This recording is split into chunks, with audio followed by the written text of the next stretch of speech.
Telangana public service commission వారు నిర్వహించే group 1 రిక్రూట్మెంట్‌లో భాగంగా మనకు ఈ యొక్క గ్రూప్ 1 మెయిన్స్‌లో పేపర్ 2లో భారతదేశ చరిత్ర, సంస్కృతి దీనిలో భాగంగా మనకి ఈరోజు అతివాద అంటే భారతదేశ స్వాతంత్రోద్యమంలో భాగంగా అతివాదుల యుగం అనేది మనం ఈరోజు మెయిన్ టాపిక్‌గా వివరించడం జరుగుతుంది.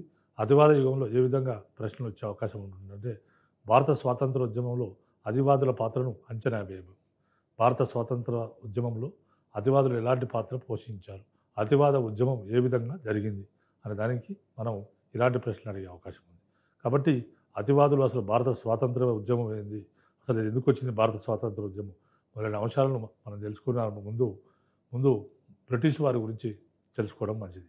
బ్రిటిష్ వారు క్రీశకం 1600 సంవత్సరాల్లో తూర్పిండియా వర్తక సంఘం పేరుతో బ్రిటన్ రాణి అయిన ఎలిజబెత్ అనుమతి తీసుకొని భారతదేశానికి వర్తకానికి రావడం జరిగింది.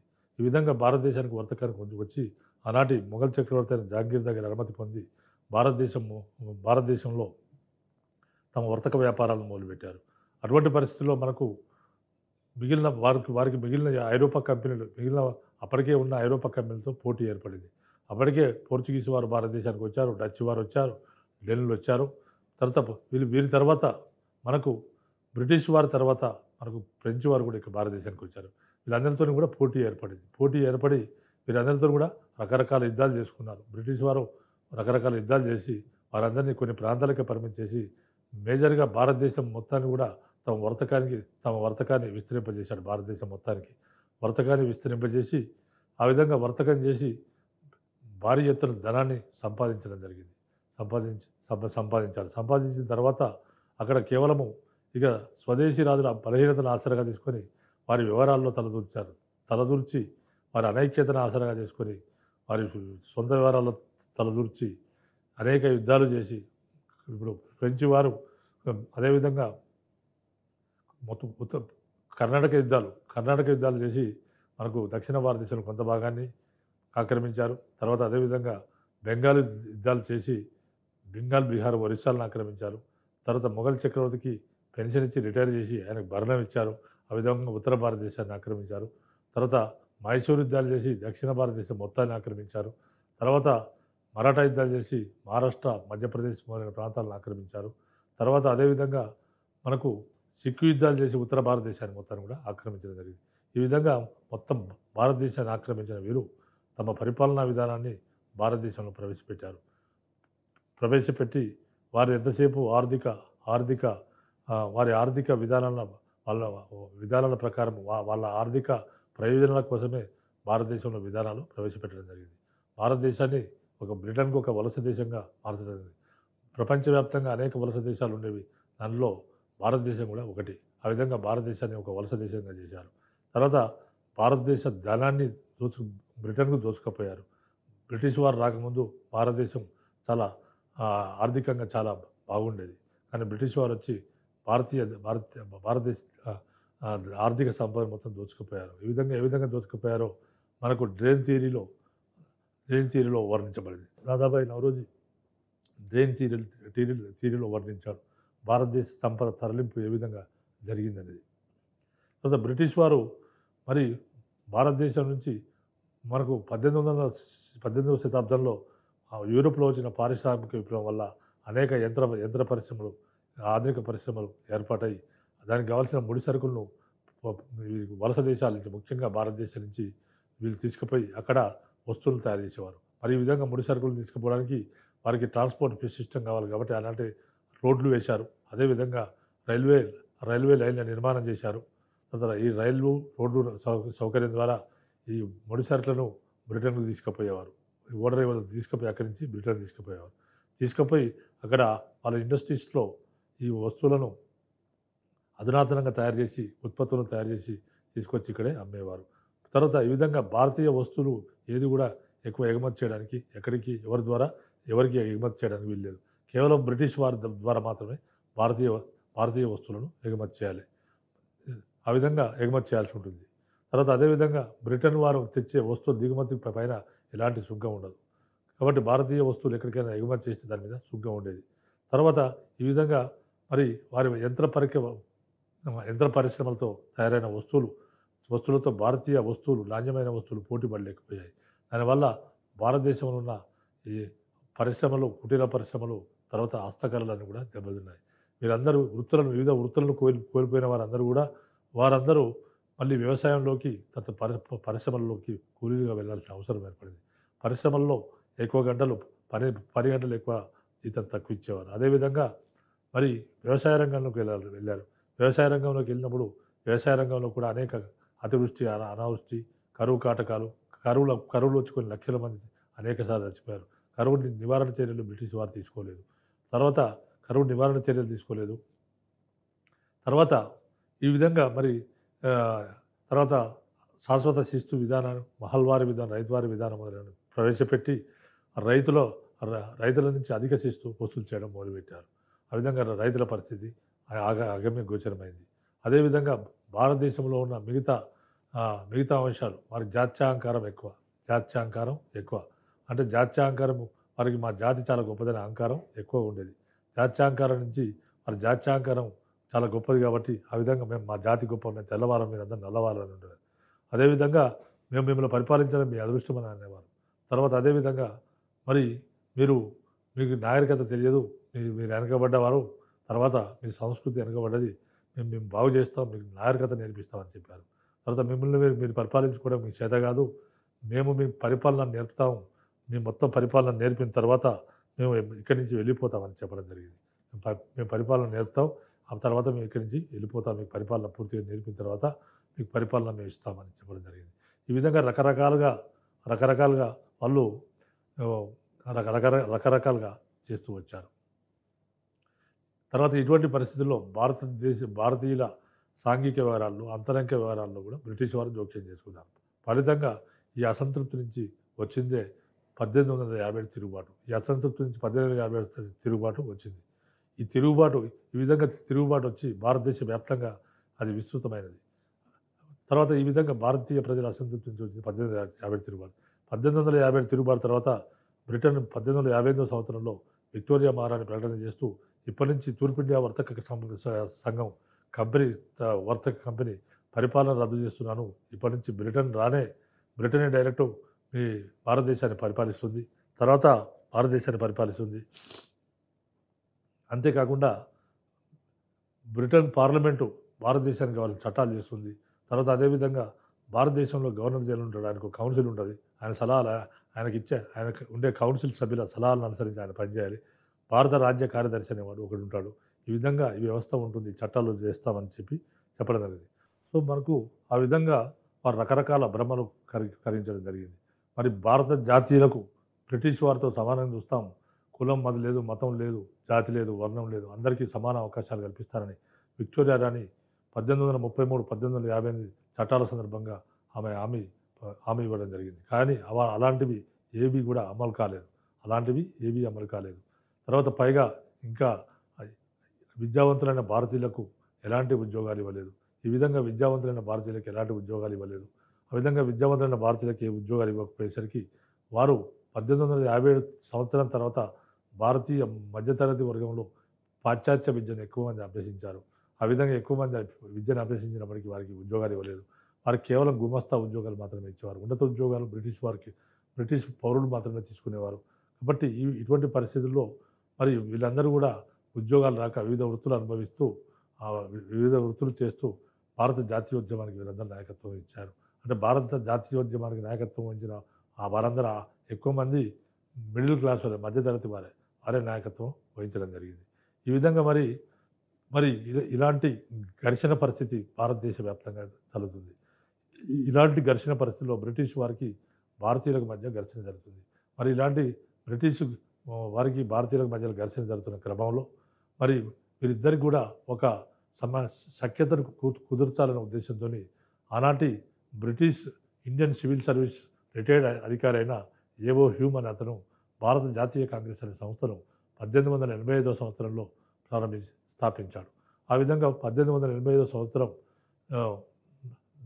సంవత్సరంలో భారత జాతీయ కాంగ్రెస్ మొట్టమొదటి సమావేశం బొంబాయిలో ఉమేష్ చంద్ర బెనర్జీ అధ్యక్షతన జరిగింది.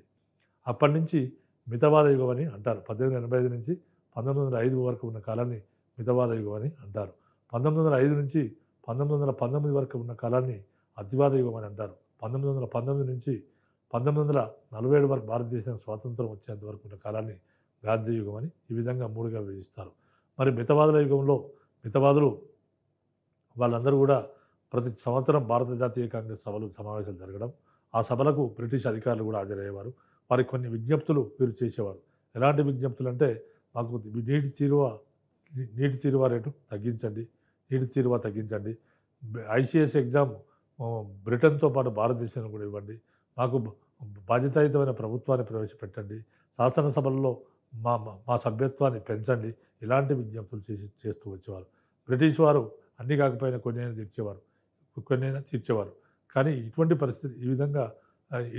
పరిస్థితులు ఉండేవి. 1885 నుంచి 1905 వరకు ఇలాంటి ఉద్యమమే జరిగింది.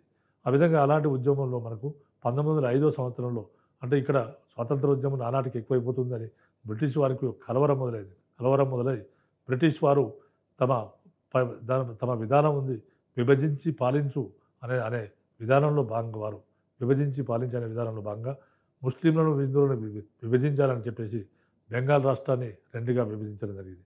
తూర్పు బెంగాల్లో ముస్లింలు ఎక్కువ ఉంటారు, పశ్చిమ బెంగాల్లో హిందువులు ఎక్కువ ఉంటారు. కాబట్టి హిందువులను ముస్లింలను విభజిస్తే ఈ ఉద్యమం ఆగిపోతుందని వారి యొక్క ఉద్దేశం. ఆ విధంగా విభజించి పాలించనే పద్ధతిలో వారు వచ్చారు. అటువంటి పరిస్థితుల్లో విభజించి పాలించనే పద్ధతిలో ఆ విధంగా బెంగాల్ రాష్ట్రాన్ని వాళ్ళు విభజించారు. వాళ్ళు కేవలం పరిపాలనా సౌలభ్యం కోసం అని చెప్పారు. కానీ భారతీయులు వీళ్ళు విభజించి పరిపాలించే పద్ధతిలో భాగంగా వీళ్ళు చేశారు. కాబట్టి ఇలాంటి ఉద్యమాన్ని, బెంగాల్ విభజనకు వ్యతిరేకంగా ఒక ఉద్యమం వచ్చింది. అదే వందే మాతర యుగం. దాన్నే అతివాద యుగం అని అంటారు. అతివాద యుగము. ఈ విధంగా అతివాదులు దీనికి నాయకత్వం వహించారు. వందే మాతర ఉద్యమానికి నాయకత్వం వహించారు. మరి అతివాదులు ఇప్పుడు ఇక్కడ మితవాదులు ఉన్నారు, కాంగ్రెస్లో అతివాదులు ఉన్నారు. 1907 సంవత్సరంలో సూరత్లో కాంగ్రెస్ సమావేశాలు జరిగాయి. 1907 సంవత్సరం సూరత్లో కాంగ్రెస్ సమావేశాలు జరిగినప్పుడు భారత జాతీయ కాంగ్రెస్ సభలు జరిగినప్పుడు అధ్యక్షత వహించాలనే విషయంలో ఇద్దరికి విభేదాలు వచ్చాయి. అతివాదులకు మితవాదులకు మధ్య విభేదాలు వచ్చాయి, ఎవరు అధ్యక్షత వహించాలనేది. ఆ విధంగా భారత జాతీయ కాంగ్రెస్ 2గా చీలిపోయింది, మితవాదులు అతివాదులుగా చీలిపోయింది. ఈ విధంగా 1907 సంవత్సరం చీలిపోయిన భారత జాతీయ కాంగ్రెస్ కొంతకాలం పాటు సపరేట్గానే ఉంది. కాబట్టి 1905 సంవత్సరం నుంచి బెంగాల్ విభజనకు వీరు వ్యతిరేకంగా పోరాటం చేశారు. వీరు ఎవరంటే లాలా లజపత్ రాయ్, బిపిన్ చంద్రపాల్, అరవింద్ ఘోష్, తర్వాత బాలగంగాధర్ తిలక్.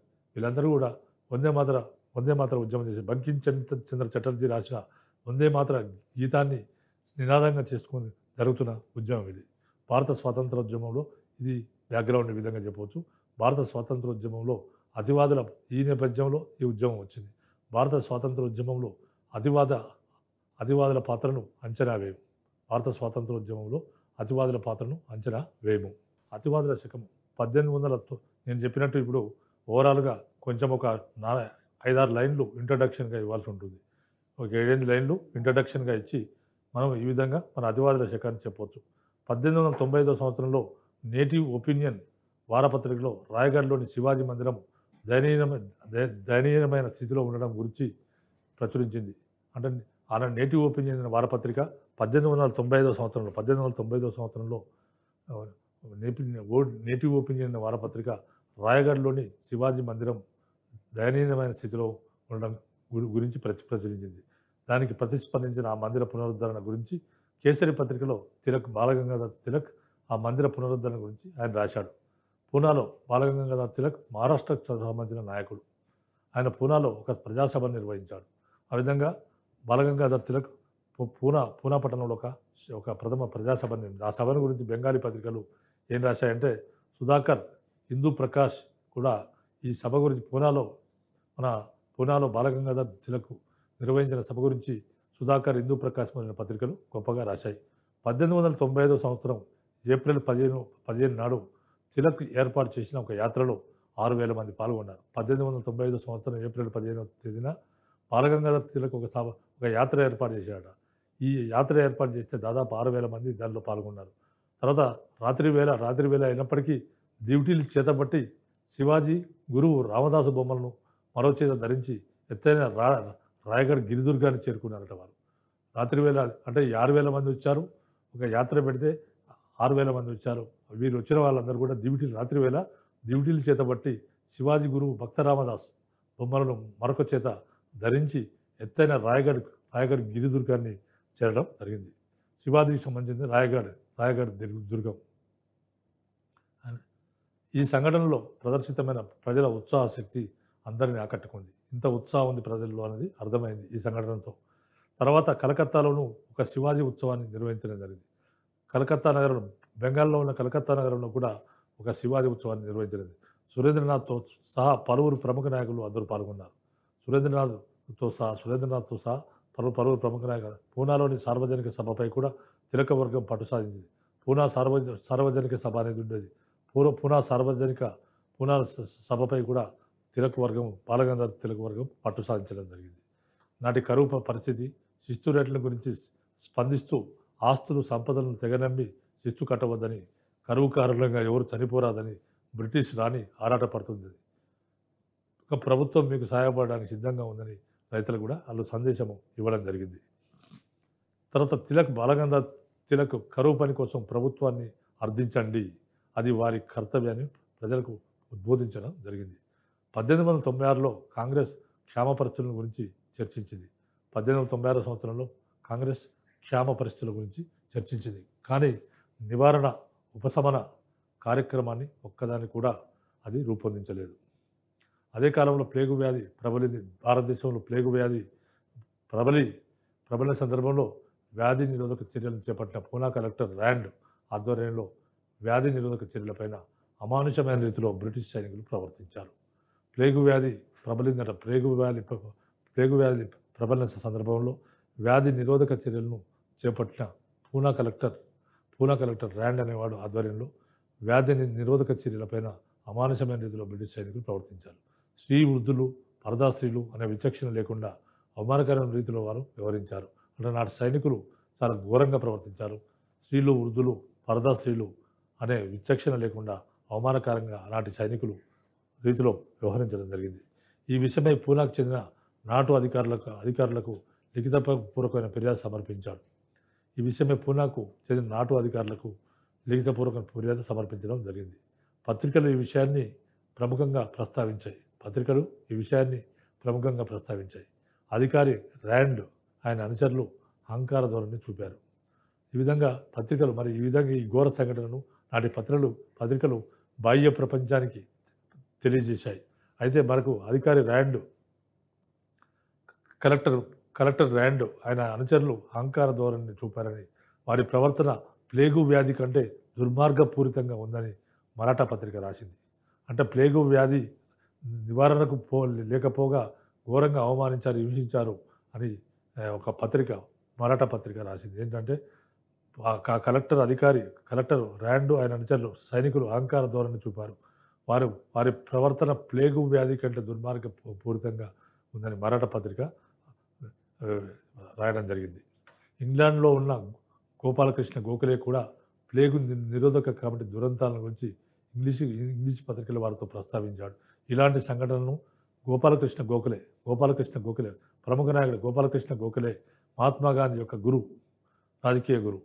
ఈ విధంగా ఇంగ్లాండ్లో ఉన్న గోపాలకృష్ణ గోఖలే కూడా ఈ విధంగా మహారాష్ట్రలో జరిగిన సంఘటనల గురించి ప్లేగు నిరోధక కమిటీ దురంతాల గురించి ఇంగ్లీష్ పత్రికల వారితో ఆయన ప్రస్తావించడం జరిగింది. అయితే ఇండియాకు వచ్చిన తర్వాత వినమ్రంగా క్షమాపణలు చెప్పాడు. నాటు సోదరులను వారు చేసిన ఫిర్యాదులపై విచారణ చేయకుండా ప్రవాస శిక్షకు గురి చేశారు. ఆయన ఈ విధంగా చేశారని నాటు సోదరులను వారు చేసిన ఫిర్యాదులపై విచారణ చేయకుండా ప్రవాస శిక్షకు గురి చేయడం జరిగింది. ర్యాండ్ ఆయన సహాయాధికారి ఐరెస్టులు తమ దురంతాలకు మూల్యం చెల్లించుకోవాల్సి వచ్చింది. అంటే ఆనాటి కలెక్టర్ అయిన ర్యాండ్, ఆయన సహాయాధికారి, ఆయన కింది అధికారి అయిన ఐరెస్టులు ఇద్దరు తాము చేసిన దురంతాలకు భారీ మూల్యం చెల్లించుకోవాల్సి వచ్చింది. బొంబాయిలో విక్టోరియా రాణి వజ్రోత్సవ సమావేశం నుంచి వస్తుండగా చప్పెకెన్ సోదరులు దామోదర్ అండ్ బాలకృష్ణ చప్పెకెన్ సోదరులు ర్యాండ్ అరెస్ట్ను ఇద్దరిని కాల్చి చంపేశారు. వీరి విధంగా కలెక్టర్ ర్యాండ్, ఆయన సహాయాధికారి ఐరెస్టులు ఇద్దరు కూడా వారు బొంబాయిలో విక్టోరియా రాణి వజ్రోత్సవ సమావేశానికి వెళ్ళి వస్తుంటారు. మహారాష్ట్రలో ఉన్న ఇద్దరు సోదరులు ఉన్నారు. వారిని చెపేకర్ సోదరులు అంటారు. చెపేకర్ సోదరులు అంటారు. వారు దామోదర్ చెపేకర్, బాలకృష్ణ చెపేకర్. దామోదర్ చెపేకర్, బాలకృష్ణ చెపేకర్ ఇద్దరు సోదరులు కూడా ఇటువంటి దురంతాలకు పాల్పడిన ఇద్దరు అధికారులను వాళ్ళిద్దరు కూడా రాండును అరెస్ట్ను ఇద్దరిని కూడా కాల్చి చంపడం జరిగింది.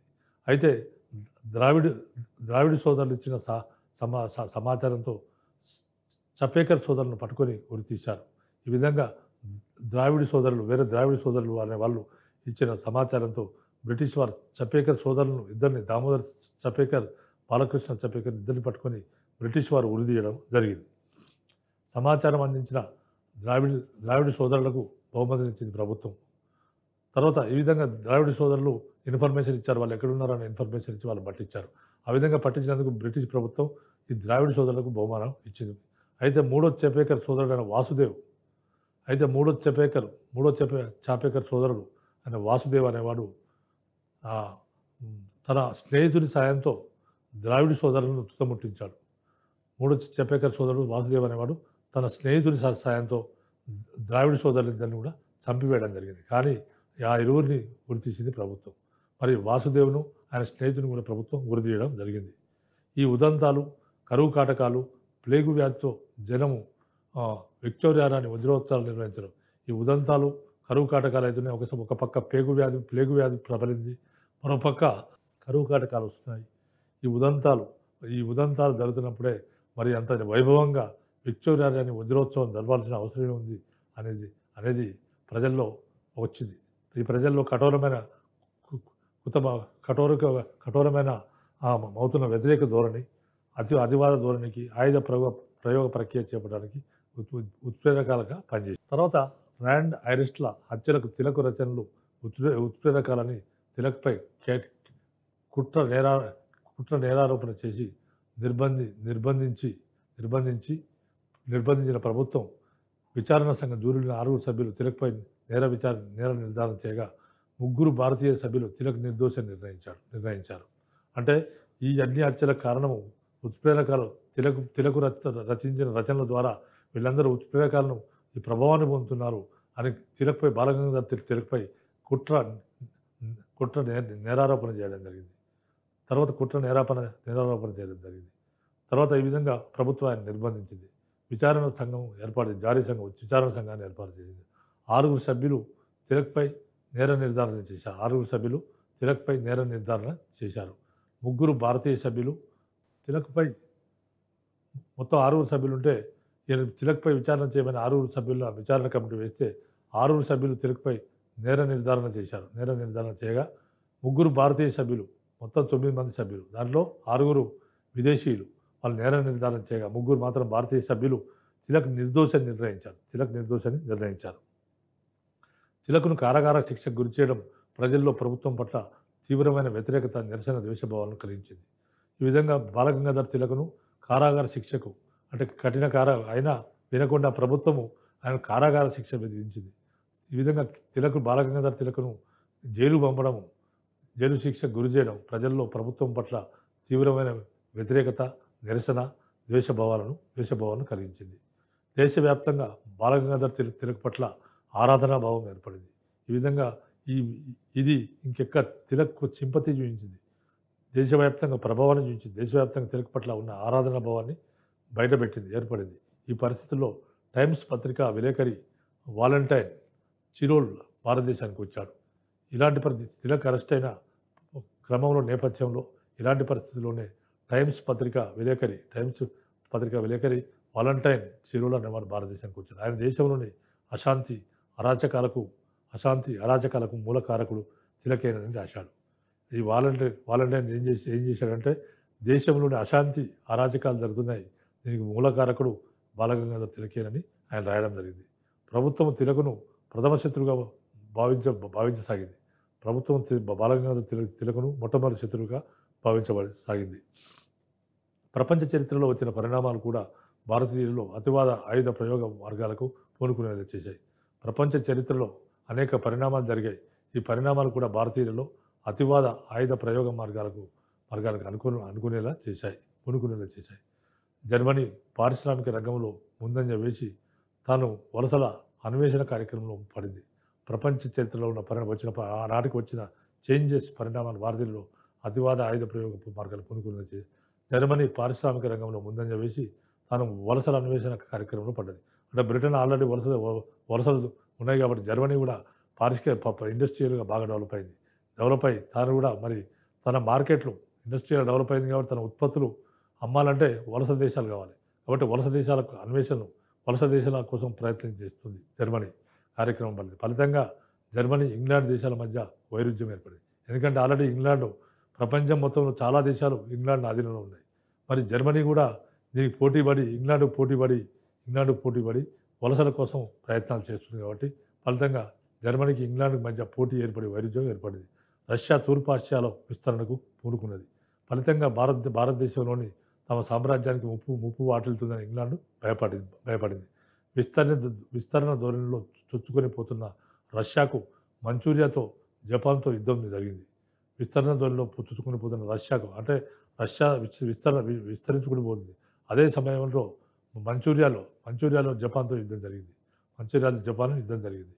ఆ విధంగా జపాన్ రష్యాను ఓడించింది. 1905 సంవత్సరంలో రష్యాపై జపాన్ ఘన విజయాన్ని సాధించింది. ఈ విజయంతో ఆసియా విజృంభిస్తుందని యూరోపియన్ దేశాలు అవిజయమైన వాదం భంగపడింది. జపాన్ నుంచి ఆసియా దేశాల వారు ఉత్తేజాన్ని పొందారు. అంటే మనకు అప్పటికి భారతీయులకు కానీ ఆసియా భాషలకు ఒక నమ్మకం ఏంటంటే ఐరోపా వారు చాలా వాళ్ళు చాలా గొప్పవాళ్ళు, వాళ్ళని జయించడం చాలా కష్టం. ఎందుకంటే ఐరోపా వారికి శక్తి ఎక్కువ, ఆసియా వాళ్ళకి అది సాధ్యం కాదనుకున్నారు. కానీ 1905 సంవత్సరంలో ఎప్పుడైతే జపాన్ పోయి ఆసియాలోని చిన్న దేశమైన జపాన్ పోయి ఐరోపాలో ఉన్న పెద్ద దేశమైన రష్యాను ఓడించిందో అప్పుడు ఆసియా వాసులకు కానీ భారతీయులకు కానీ ఒక నమ్మకం కలిగింది. మేము కూడా ఎన్నడో ఒక రోజు స్వాతంత్రం పొందగలమనే నమ్మకం ఏర్పడింది. సో ఆ విధంగా యూరోపియన్ దేశాలు అవిజయమైన వాదం భంగపడింది. జపాన్ గురించి ఆసియా దేశాల వారు ఉత్తేజాన్ని పొందారు. జపాన్ అనేది ఆసియా దేశం, చిన్న దేశం. అది పోయి అంత పెద్ద దేశమైన ఐరోపాలో ఉన్న అంత పెద్ద దేశమైన రష్యాను ఓడించింది. కాబట్టి మనం కూడా స్వాతంత్రాన్ని పొందవచ్చు, తర్వాత మనం ఎవరినైనా ఓడించవచ్చనే ఒక కాన్ఫిడెన్స్ ఆసియా వాసులు కలిగింది. అది భారతీయుల్లో కూడా కలిగింది. సో ఈ విధంగా మనం ఈ యొక్క అతివాదుల పాత్ర గురించి చెప్పవచ్చు. మిగిలిన అంశాలు నెక్స్ట్ ఎపిసోడ్లో వివరించడం జరుగుతుంది. ఇంతటితో ఈ ఎపిసోడ్ ముగిస్తున్నాం.